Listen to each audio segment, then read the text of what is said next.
ओम गंग गणपतये नमः। स्वागत है आपका हमारे चैनल पर। आज के इस वीडियो में हम आपको सुनाएंगे बुधवार के व्रत की कथा। इसके साथ ही सुनाएंगे श्री गणेश जी के एक दंत होने की कथा। किस कारण से गणेश जी का एक दांत टूटा था, ये कथा आप आज के इस वीडियो में सुनेंगे। इसके अलावा आप हमारे चैनल पर सभी प्रकार की व्रत कथाएं सुन सकते हैं। तो सभी व्रत कथाएं सुनने के लिए और हमसे जुड़े रहने के लिए आपको केवल हमारे चैनल को सब्सक्राइब करके बेल आइकन पर प्रेस करना है। और आज की ये कथा अच्छी लगे तो एक लाइक अवश्य कर दीजिए। साथ ही साथ कमेंट में श्री गणेशाय नमः भी ज़रूर लिखिए। तो चलिए अब हम शुरू करते हैं गणेश जी के एक दंत होने की कथा। तो देखिए, वैसे तो भगवान गणेश जी के कई नाम हैं, उनमें से उनका एक नाम एक दंत भी है। भगवान गणेश के शरीर पर हाथी का सिर लगा हुआ है और उसके कारण उनके 2 दांत होने चाहिए, लेकिन भगवान गणेश के पास आम हाथियों की तरह 2 दांत नहीं दिखते।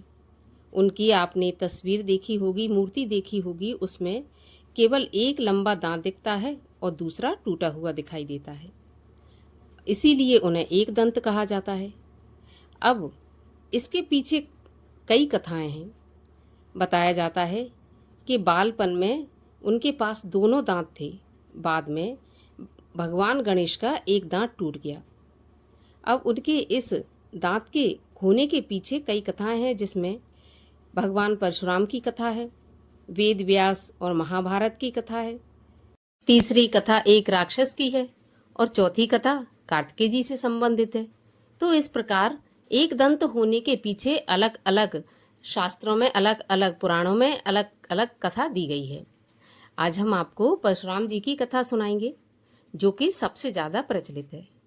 भगवान परशुराम भगवान विष्णु के ही अवतार माने जाते हैं, जो कि स्वभाव से बेहद ही उग्र थे। परशुराम भगवान शिव को अपना गुरु मानते थे।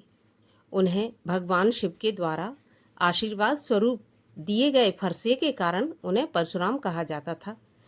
एक बार की बात है, परशुराम जी भगवान शिव से मिलने पहुंचे तो उन्हें द्वार पर ही भगवान गणेश मिले। भगवान गणेश ने परशुराम को द्वार पर ही रोक दिया और अंदर जाने से मना कर दिया। तब भगवान परशुराम बार बार आग्रह करते रहे, परंतु गणेश जी ने उन्हें भगवान शिव के दर्शन नहीं करने दिए और ना ही मिलने दिया। तो परशुराम जी अत्यधिक क्रोधित हो उठे और उन्होंने गणेश जी को युद्ध की चुनौती दे डाली। चुनौती देते हुए ललकार दिया और भगवान गणेश ने परशुराम जी की इस चुनौती को स्वीकार भी कर लिया और परशुराम जी से युद्ध करने लगे।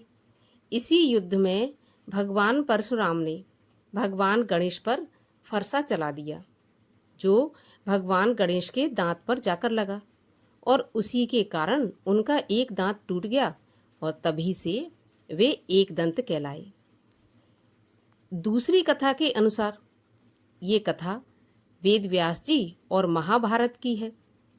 इस कथा के अनुसार जब वेद व्यास ने महाभारत लिखने के लिए गणेश जी को आमंत्रित किया और मदद मांगी, तो गणेश जी ने उनके सामने एक शर्त रखी कि जब तक वह बोलते रहेंगे तब तक वे कथा लिखते रहेंगे, और जैसे ही वेद व्यास जी बोलना बंद करेंगे, भगवान गणेश उसी समय महाभारत लिखना बंद कर देंगे और चले जाएंगे।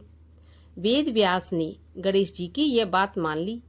तभी महाभारत लिखने के लिए गणेश जी ने अपना एक दांत तोड़कर उसकी कलम बनाई और उसी से पूरा महाभारत ग्रंथ लिख डाला।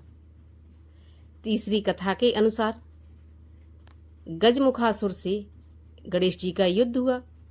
कहा जाता है कि गजमुखासुर नामक एक असुर ने यह आशीर्वाद प्राप्त कर लिया था कि वह किसी भी अस्त्र या शस्त्र से मारा नहीं जा सकेगा। इसकी वजह से गजमुखासुर लगभग अमर ही हो गया था। इसकी वजह से वह निडर भी हो गया था और उसने देवताओं और मनुष्यों को परेशान करना शुरू कर दिया था।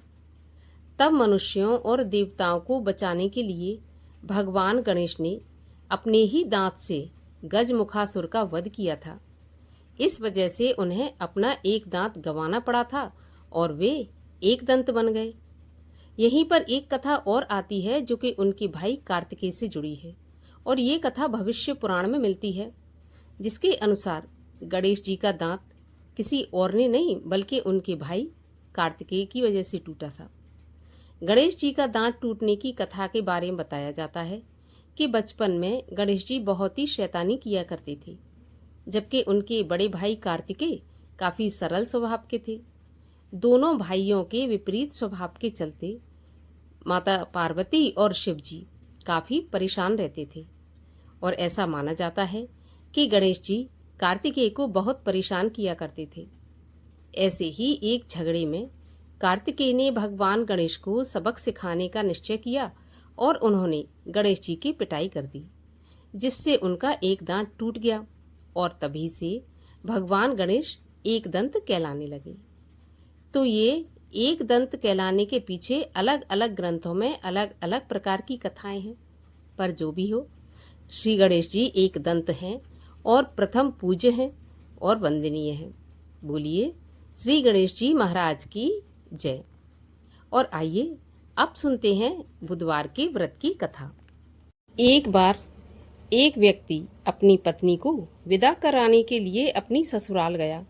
वहां पर कुछ दिन रहने के बाद उसने अपने सास ससुर से अपनी पत्नी को विदा कराने के लिए कहा, किंतु सबने कहा कि आज तो बुधवार है, आज के दिन विदा नहीं की जाती, ना ही कहीं जाया जाता है। वह व्यक्ति नहीं माना और हठ धर्मी करके बुधवार के दिन ही अपनी पत्नी को विदा कराकर अपने घर के लिए चल पड़ा। रास्ते में उसकी पत्नी को बहुत जोर से प्यास लगी, तो उसने अपने पति से कहा कि मुझे बहुत जोर से प्यास लगी है, मुझे कहीं से पानी ला दो। तब वह व्यक्ति लोटा लेकर रथ से उतरकर जल लेने के लिए चला गया। जैसे ही वह पानी लेकर अपनी पत्नी के पास आया तो वह देखकर आश्चर्यचकित रह गया कि ठीक अपनी ही सूरत जैसा, ठीक वैसी ही वेशभूषा वाला एक व्यक्ति उसकी पत्नी के पास रथ में बैठा हुआ है। उसने क्रोध से कहा कि तू कौन है जो मेरी पत्नी के पास बैठा है? तब दूसरा व्यक्ति बोला कि यह तेरी नहीं, मेरी पत्नी है, मैं अभी अभी ससुराल से विदा कराकर ला रहा हूँ। अब ये दोनों व्यक्ति आपस में झगड़ने लगे। तभी राज्य के सिपाही आए और लोटे वाले व्यक्ति को पकड़ने लगे और उस स्त्री से पूछा कि तुम्हारा असली पति कौन सा है? तब पत्नी चुपचाप ही रही, क्योंकि दोनों एक जैसे ही दिख रहे थे, तो वह पहचान नहीं पा रही थी। वह किसे अपना असली पति कहती? वह व्यक्ति ईश्वर से प्रार्थना करता हुआ बोला, हे परमेश्वर, ये कैसी लीला है? जो सच्चा है वो झूठा बन रहा है और जो झूठा है उसको सभी सच मान रहे हैं। तभी एक आकाशवाणी हुई कि मूर्ख, आज बुधवार के दिन तुझे गमन नहीं करना था, तूने किसी की बात नहीं मानी और यह सब लीला बुद्धदेव भगवान की है। उस व्यक्ति ने बुद्धदेव से प्रार्थना की और अपनी गलती के लिए क्षमा मांगी। तब बुद्धदेव जी अंतर्ध्यान हो गए और वह अपनी स्त्री को लेकर अपने घर आ गया तथा बुधवार का व्रत वे दोनों पति पत्नी नियम पूर्वक करने लगे। जो भी व्यक्ति इस कथा को श्रवण करता है या सुनाता है, उसको बुधवार के दिन यात्रा करने का कोई भी दोष नहीं लगता। उसको सर्व प्रकार के सुखों की प्राप्ति होती है। बोलिए बुद्धदेव भगवान की जय। गणेश जी भगवान की जय।